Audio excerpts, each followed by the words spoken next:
Hey, Brad, welcome to the show. Thanks for having me, Rick. Good to be here.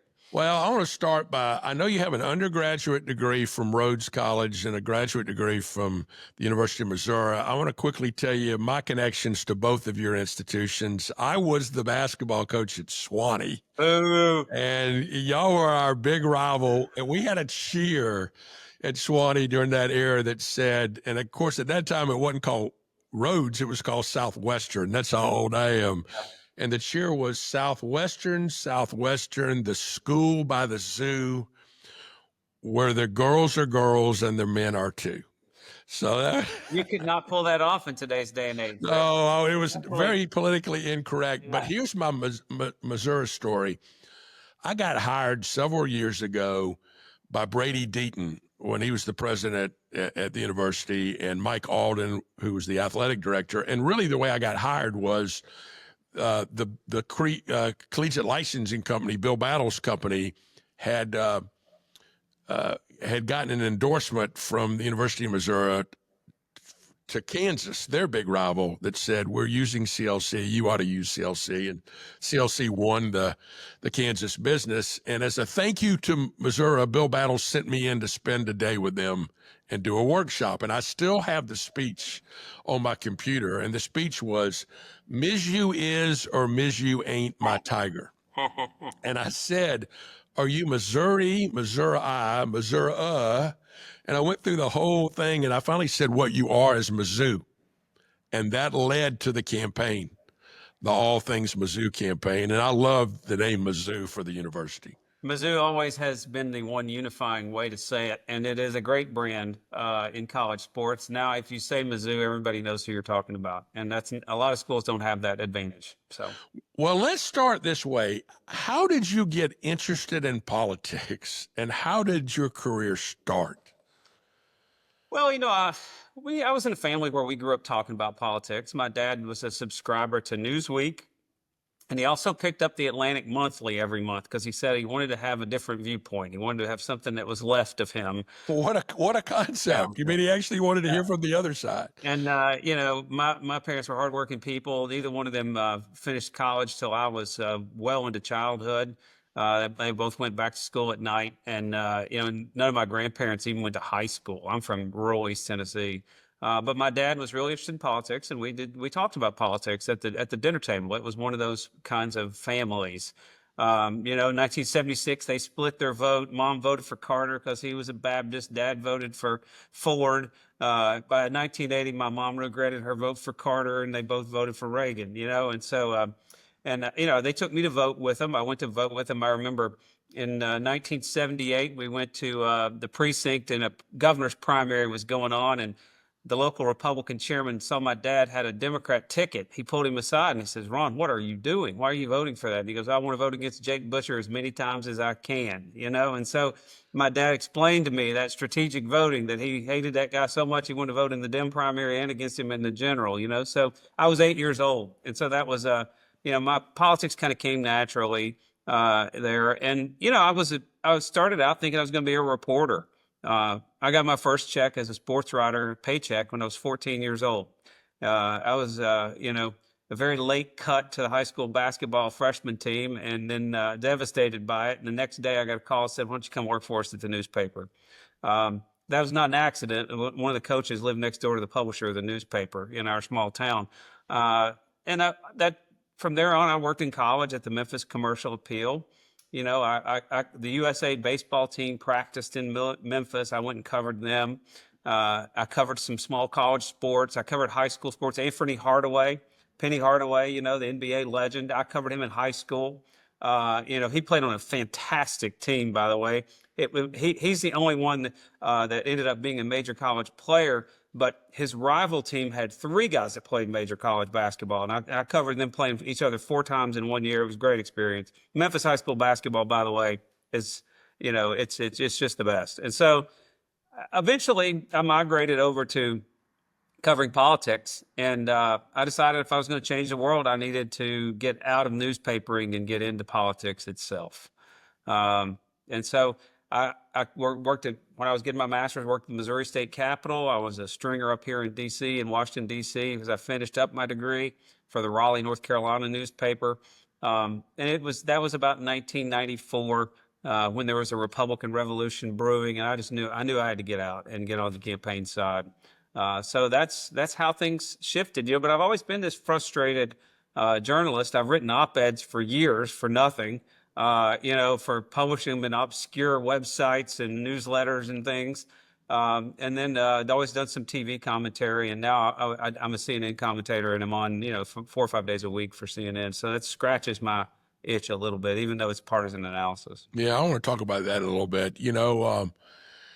This is a podcast about baby boomers, and our lives have been so tumultuous in terms of politics over the years, from the stability of the Eisenhower era, and then boom, it got crazy, and we vacillated in a lot of different directions. But I thought we had seen our last baby boomer president, and then boom, Donald J. Trump gets reelected. You wrote the definitive book on how he got elected the first time, which was just a terrific book, The Populist Revolt.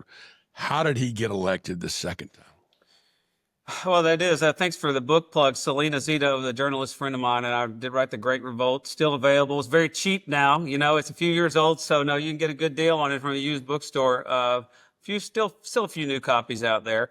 The second time around, in many ways, Trump's election in 2020 was as much about Democrats, and this is a polarizing word, but weaponization of government against him. And it is if Democrats, I feel like didn't ever learn the lesson to treat Trump as just another candidate.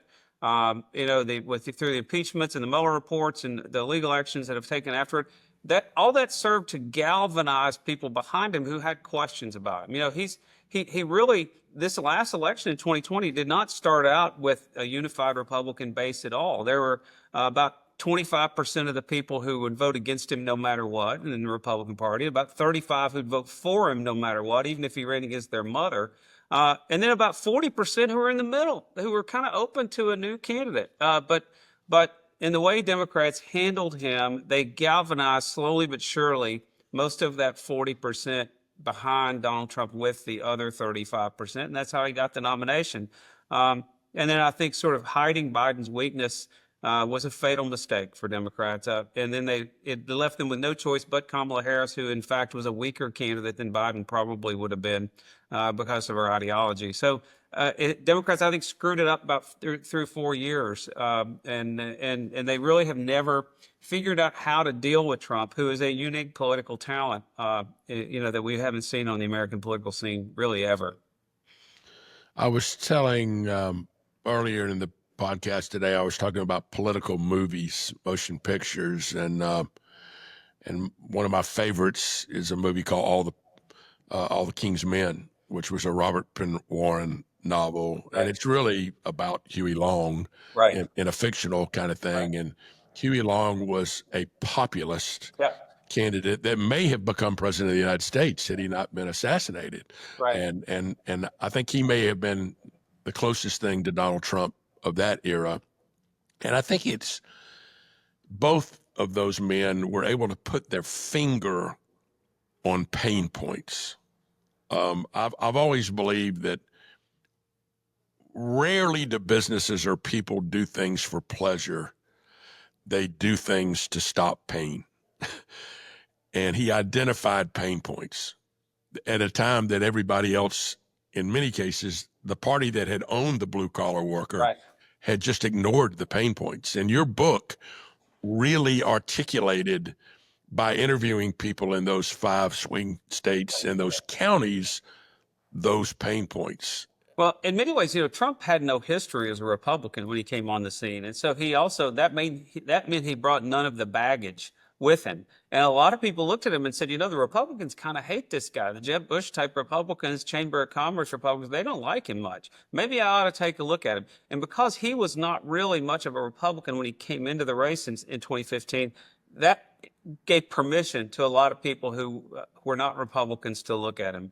And he built a new category, in marketing, and you're a marketing expert and understand it more than I do, but the category killer or a category builder. category killer just takes over an existing category, much like Diet Coke did, right? It converted Coke drinkers to Diet Coke drinkers, didn't change anything.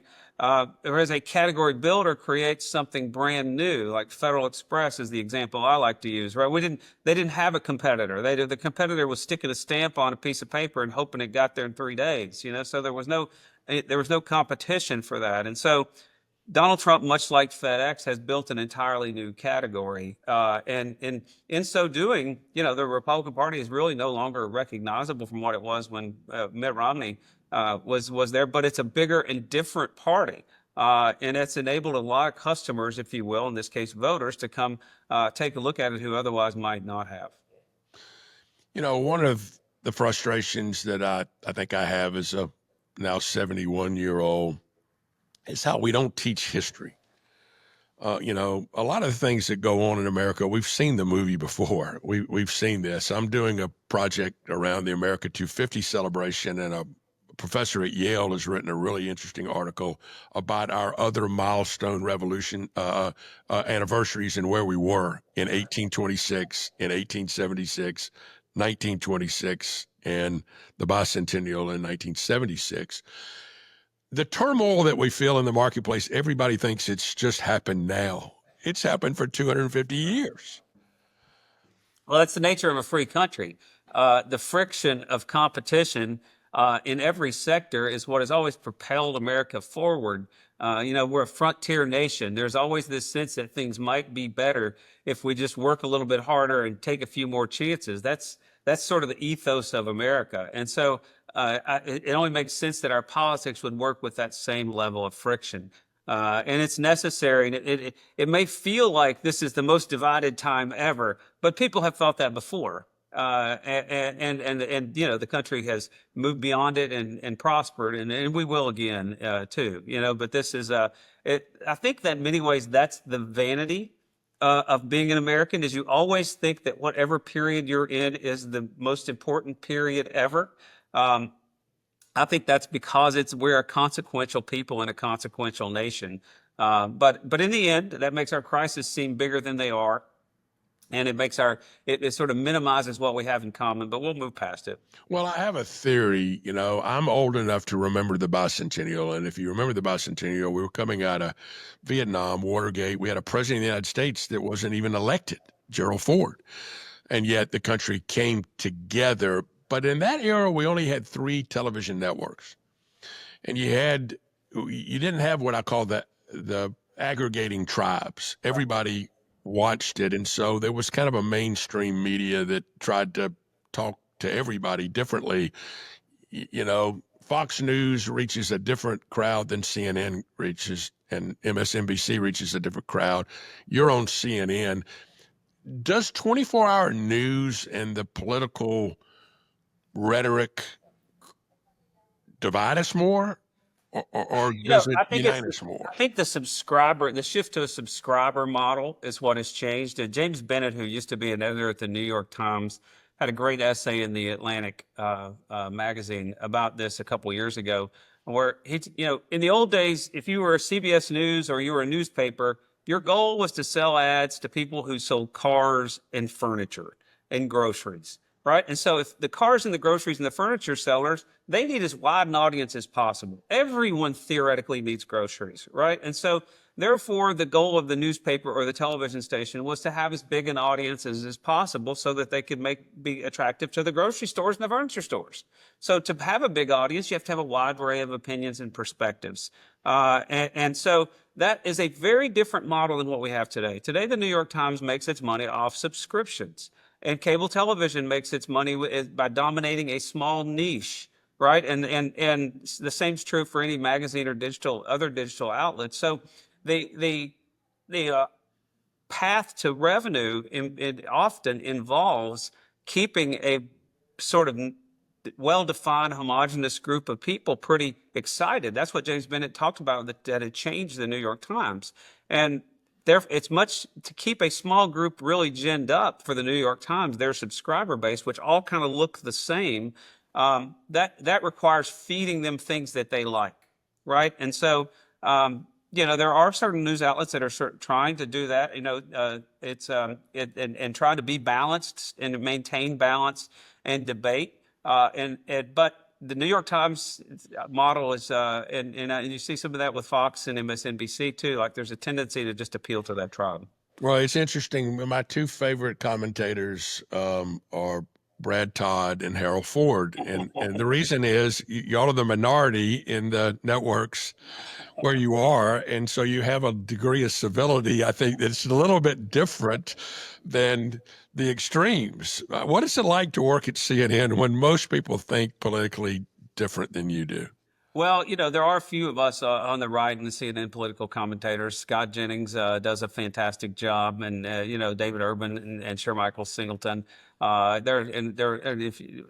are we're a hearty band of conservatives there, and I have great relationships with a lot of people across the aisle at CNN. Kate Bedingfield and I, was a communications director in the Biden White House, and I've been up at 6 a.m. together on the morning show a couple of days a week for 7 or 8 months. And, we have a great rapport and respect for each other. And that's true with many people there. And so it's, you have to be patient when you're outnumbered. And you have to, give some latitude and decide which points you're going to argue and which ones you're not. And my goal really is not to argue. It is to let the audience know something they might not have known if I hadn't been there. And then I want to make everybody on the panel smile at least once while I'm there. And I'm willing to tolerate the fact they might roll their eyes at me once. And so I kind of go into it with that mindset. I don't want them to roll their eyes at me the whole time I'm there. And I'm not going to try to be a jester and make them laugh the whole time I'm there. But that's my objective. And maybe bring a piece of information or a viewpoint or an argument that wouldn't happen if I wasn't there. That's my objective. Yeah, it's interesting. I think every generation, whether you like it or not, thinks we were the greatest generation and we were different. But I will say this, two things that I noticed that were different in my political time. One was because you weren't under this intense pressure maybe to be reelected, you spent more time in Washington and you got to know your fellow legislators on both sides of the aisle. You went to cocktail parties, you played golf, you did stuff. I recently saw the movie Reagan. I thought Dennis Quaid did a great job, but there was a great scene where Tip O'Neill was one of the first persons to come see him when he had been shot. And they were so diametrically opposite. Yeah. And yet there was a feeling of affection and the feeling that they could work together to get things done. And I know Orrin Hatch was great friends with Ted Kennedy. I mean, here you have a Mormon teetotaler with an Irish Catholic liberal, and yet they found common ground. I just don't see a lot of common ground today. Why is that? Well, it's because the chambers are so closely divided. Tip O'Neill could have Republican friends because he had a 60-seat majority. There was no danger he was not going to be Speaker. Those Republicans were not trying to take his job from him, or at least had no chance to do so. Today, we got a 3-seat majority in the House and a 53-seat Republican majority in the Senate, and everybody in the chamber envisions their party being in charge next time. And so, therefore, that level of competition drives a lot of things you see in public. And also, I would note that very few people there depend on getting votes from the other side. We currently have only 3 states that send both a Democrat and Republican to the U.S. Senate. Only 3. That is the smallest number in the history of our country. That we have that few states sending a split delegation. We only have, I think it is 16 seats in the House that are represented by a party that's different from how that district voted for president. Now, that also is, I think that's the second lowest number in the history of our country.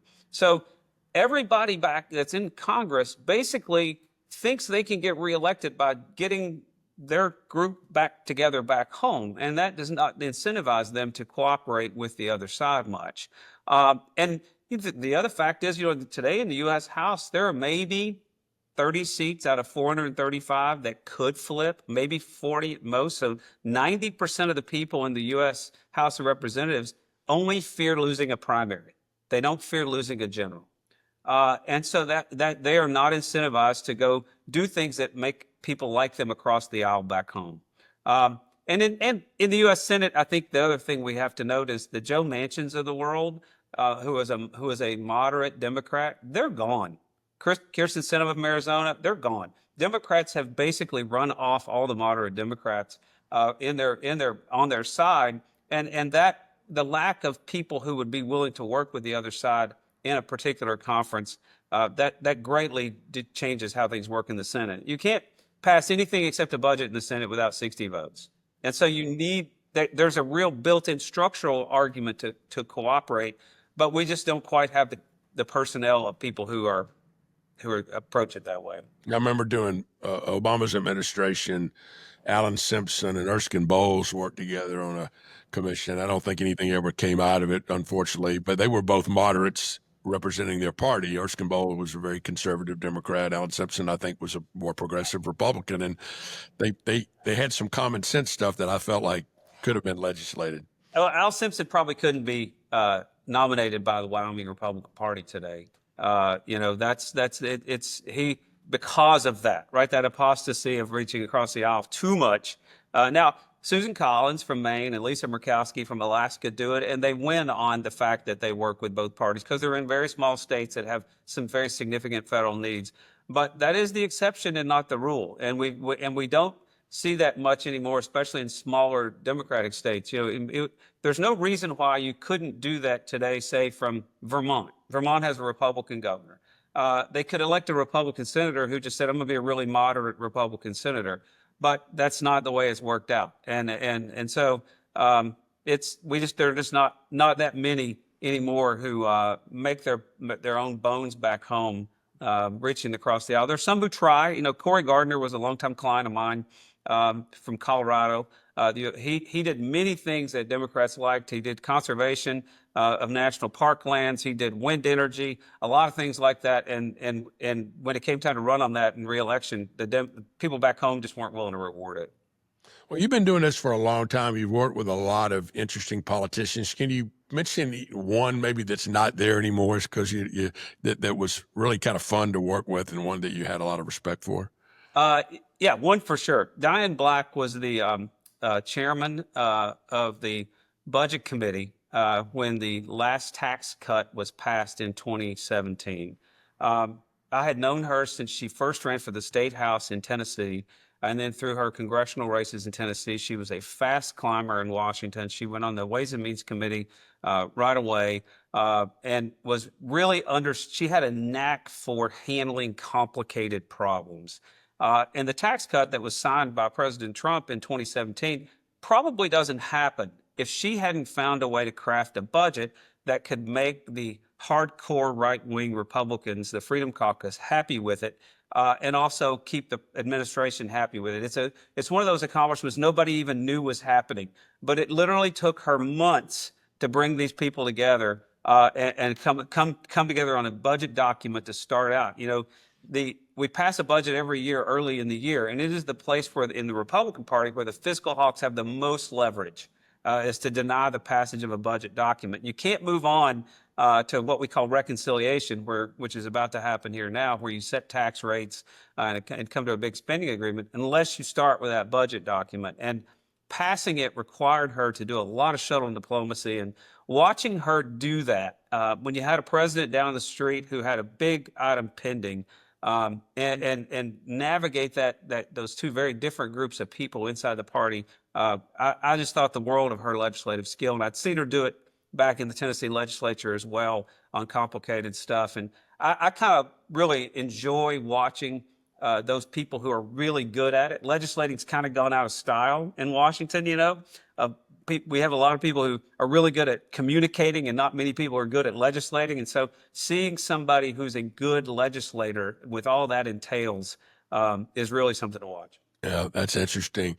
I have to believe that Donald Trump is the last baby boomer to be president of the United States. But we're not going anywhere. There's 71 million baby boomers out there. We're still going to influence, I think, a lot of elections going forward because we are largely an age segment that has voted and has been involved in politics and continues to be involved in politics. Do you see it the same way?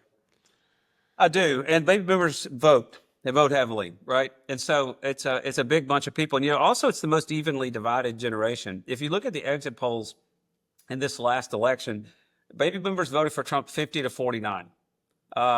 Gen X vote and the older millennials voted for Trump by bigger numbers. Younger millennials and Gen Z voted for Kamala Harris, although Gen Z was closer than the millennials as a whole. And that's a very interesting phenomenon I'm tracking, especially Gen Z men. They are shaping up. The gender gap in Gen Z is much bigger than it's been in other generations at this point in their life. You know the old axiom, Rick. If you're not a liberal when you're 20, you have no heart, and if you're not a conservative at 50, you have no brain. And so we're used to seeing young voters be very liberal, and that's not happening with young men with this generation that's coming up right now. So that's going to be interesting to watch. The boomers, I've always found it very interesting that the migration of your generation. In 2000, I was a brand new media consultant, and I had a junior job on the Bush campaign. And the hardest group of voters that George Bush was working to persuade were what we called at that time sort of near seniors, and they're the older boomers, right? They were people who were in their 50s in 2000, so they would have been born right after the war, and they were beginning to take care of their parents. That's why George Bush signed the Medicare Part D Prescription Drug Act, is because this group of near seniors back in those days saw what was happening with their parents, and they themselves were soon to retire. So George Bush worked with Ted Kennedy and came up with this Medicare prescription drug benefit. Okay, fast forward from 2000 to 2008. John McCain's running against Barack Obama, and he lost. But do you know who his very best group was? It was that same group of people. They were just 8 years older. And so, they had migrated from this period of sort of looking for a big government safety net when they were in their mid-40s to around 50, to once they got up in their late 50s, they began voting on their values more than on economics. And to me, it's fascinating to watch that generational change. And boomers have continued to slowly move right as they've aged into old age. Well, it's going to be interesting as boomers age even more in terms of things like healthcare or public safety or other things that maybe in our youth we were not as concerned about. So it'll be interesting to kind of watch how that works. I want to close with a couple other subjects. I know, I've worked in college athletics pretty much my whole life, and you're a big college athletic fan. You were a consultant to the Power Five on NIL legislation. We're still in the wild, wild west right now, 50 states with 50 laws, transfer portal. I mean, it's just crazy. Do you think we can get federal legislation passed anytime soon? Well, they're trying hard now. You have a couple of things going, right? The House and Oliver settlement on old NIL laws, they're trying to extend that, trying to have that as a peace treaty, if you will, that will then propel us to this era of revenue sharing, but yet athletes not treated as employees. The same people who previously have advocated for athletes being employees are still advocating for that. Getting 60 votes in the United States Senate is no easy task on any subject. And college athletics is a subject where everybody as a fan thinks they're an expert. And so you got 100 United States senators, and probably 97 of them think they're an expert at college athletics. And so it'd be much easier if we were passing a bill on semiconductor chips or cold fusion than college athletics. Well, I don't want to kill the golden goose. Intercollegiate athletics is a uniquely American experience, and it has been such a liberator and such a opportunity, especially for minority kids that have a chance to have a life-changing experience and go on to be, so productive. And it's not just minority kids today. I mean, in the 1920s, it was immigrant kids. Yeah. We always had the ability to use athletics as a stepping stone. You know, there were some smart women that when Title IX legislation was passed that wanted an exemption for football. Condoleezza Rice was one who said, look, football drives the bus. It's the revenue generator.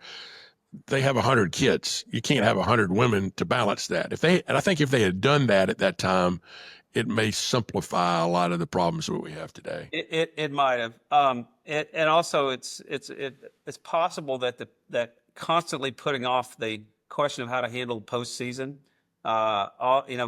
means that the college football playoff was not created with these legislative challenges in mind. That also is a complicator. I think, it's hard to now solve everything at one time. And, I don't envy the people who are trying to solve it, because there are a lot of things to solve. But you touched on something, though, that I think is really important. And that is, in the rest of the world, if you show athletic promise, they pull you out of school. And they make you start doing sports full time, even if you're 8 or 9 or 10 years old in some soccer academy or gymnastics academy or whatever. You basically sacrifice the educational years of your life pursuing your sport. And then most of them wash out and don't ever make it to the pinnacle of sport. In America, it's the exact opposite. We take every kid who has the athletic promise and we give them more educational opportunities as a result of that promise. And so then when the time comes in, they wash out of their sport because they're no longer good enough to compete at the next level. They have taken with them an education, be it a high school education where everybody pays a little bit more attention to them, and coaches and teachers pay a little bit more attention to them to keep them eligible and encourage them to go forward and try to get to college. Or when they get to college, they have tutors, they have all kinds of, the more athletic talent you have, the more educational opportunities presented to you in America. It's unique in all the world. And so we take people who show just a flash of athletic ability and we turn that into education. And it's just, we're the only country that does it. And so it will be a real mistake if that changes and we professionalize this and separate it from the educational experience, in my viewpoint. Yeah, I agree. Chris Blonsky, who's a good friend of mine at University of Texas, a few years ago told me, she said, Rick, in that era of Texas athletics, she said, we probably have 3 football players going to be drafted. We have 1 men's basketball player who's going to be drafted. We have, 4 baseball players that are going to be drafted, and we got 1 women's basketball player that's going to play in the WNBA. I have 500 student athletes. I'm letting 6 dictate everything that we're doing. And I think that's bad. I mean, if you look historically, I did some research a few years ago, how many CEOs of American companies were Division III athletes and had learned a lot of skills. Athletics teaches skills that translate to community, to business, to politics. My son is just finished his freshman year. Is finishing his freshman year of high school, and he played football for the first time this year. He's always been an athlete. He's a very good baseball player, but he wanted to play football this year, and he's in a very competitive high school athletic program, a football program that produced a recent Heisman winner. If that gives you any indication how good they are. Well, from August the 13th till Thanksgiving, he played football every day except for 4 or 5 days. And it was physically demanding. He was hurt. He had to learn to play hurt. He had to learn to take grief. He had to learn to do things that he didn't really understand how to do them. And he was expected to learn how to do them very fast. He switched from defensive line to offensive line. And he got to the end of the season, and I told him, I said, look, you've just now done something in adulthood. You've now been thrown into something really hard, and you had to balance your real job, going to school, with doing something physically very difficult and mentally challenging. And I was like, you're going to take this the rest of your life with you. And it's watching him do that. That's just what athletics does, right? It teaches you a lot of skills that you used in other things the rest of your life. No, I agree with that.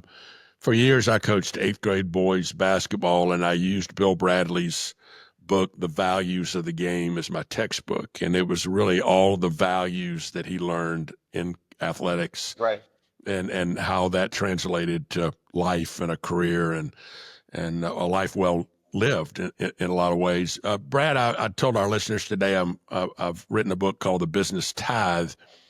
And the premise is, if every privately held business in America would donate 10% of their profits to charity, I don't need the federal government. Everybody, I think, in life needs a passion to give back. You've done a great job with Coach to Cure MD. Your nephew Joel has Duchenne's, but the job you've done with Parent Project Duchenne's and the American Football Coaches Association, talk a little bit about that and how that's been meaningful to you and how that's been meaningful to those children that have Duchenne. Sure.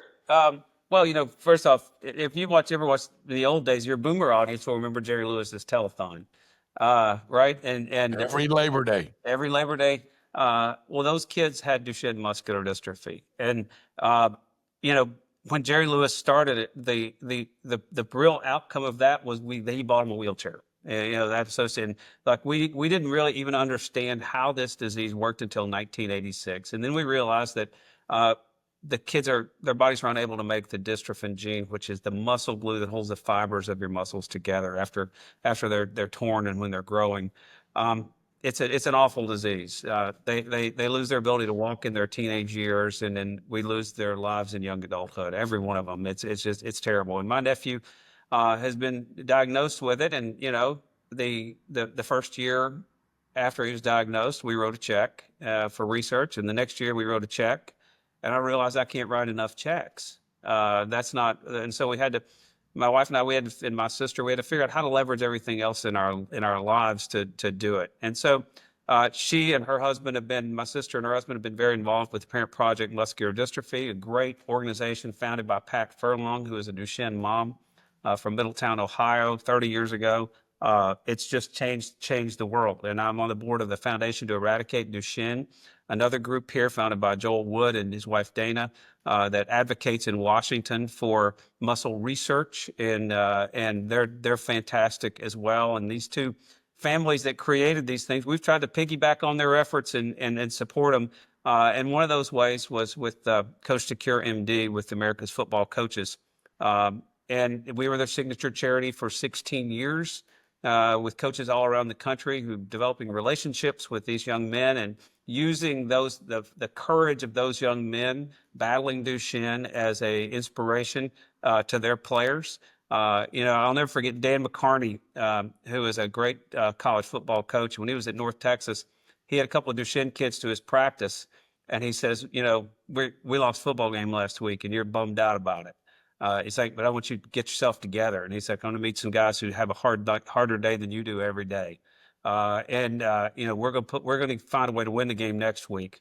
And I want you to just focus on problems that are bigger than yourself. And, it's been inspiring to a lot of people, and we made a big difference in raising money and raising awareness. I think a ton of people now are aware of Duchenne muscular dystrophy because of Coach to Cure MD, and we're grateful to all you did and your team at Fishbait Marketing for elevating us and helping us to reach an audience we never would have reached before. I will be working on Duchenne muscular dystrophy as a volunteer the rest of my life. We've made great progress on it.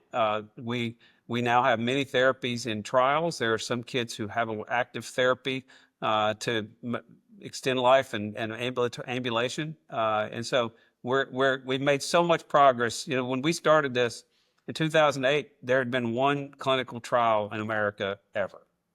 And now there are perpetually 50 clinical trials going on every year of new therapies and new drugs. And so we really are knocking at the door of it. And, I'd encourage anybody to go to Parent Project Muscular Dystrophy if they want to find more information, ppmd.org, and find more about what they could do to pitch in.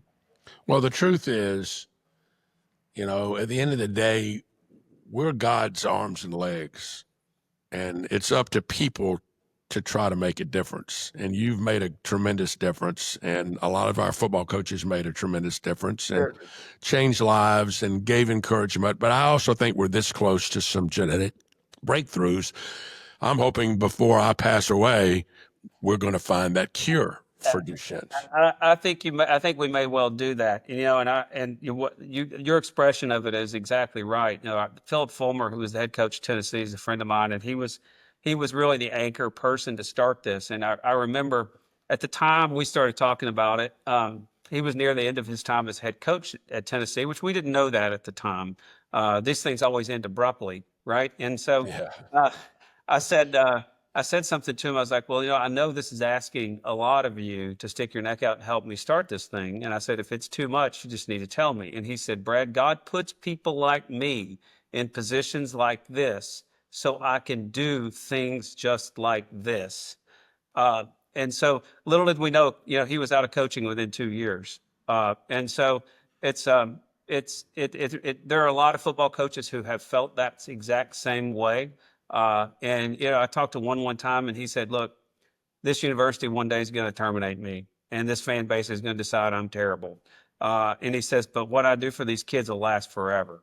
And so it's a compassionate, and he meant the Duchenne kids and the kids on his team, right? It was the same sentiment.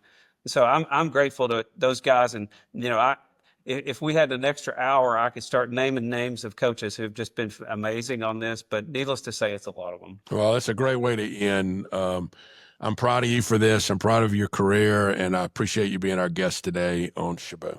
Thanks a lot. Enjoyed it.